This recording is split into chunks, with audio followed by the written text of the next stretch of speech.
In a field in Herefordshire, this is one of 2,500 slug traps being checked every week as part of a massive slug survey. And the slugs are doing fine.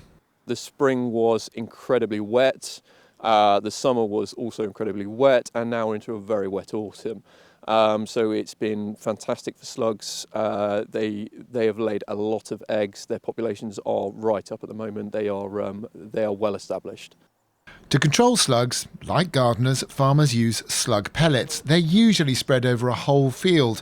But ask any farmer and they'll tell you slugs aren't spread out evenly. In some parts of the field, there are a lot more of them. So we're in a patch here now that's heavier. This is a slug patch, and then you'll have other bits where the crop's a lot better, and the slugs just don't seem to breed in there as much.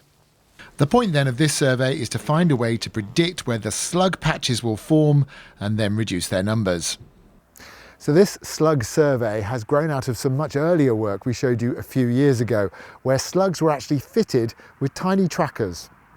Back in 2016, it was the use of trackers on slugs that revealed how slugs behave when out of sight underground. So how do they end up forming these patches?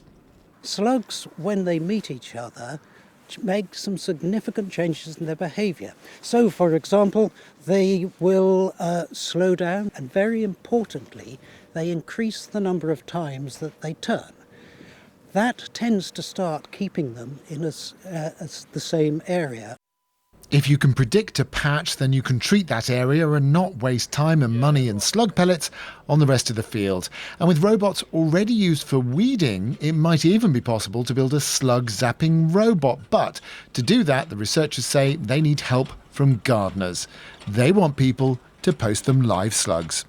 So we've been through the ethics committee at Harper Adams University who have looked at this trial, and we've had it all studied. The slugs aren't affected in any way as long as you don't post them just before the weekend. We don't want them sitting in a post room over the weekend. The aim is a greener and more affordable way to combat farming's biggest problem. Gregory-Kumar, BBC Midlands Today, Mitchell Dean.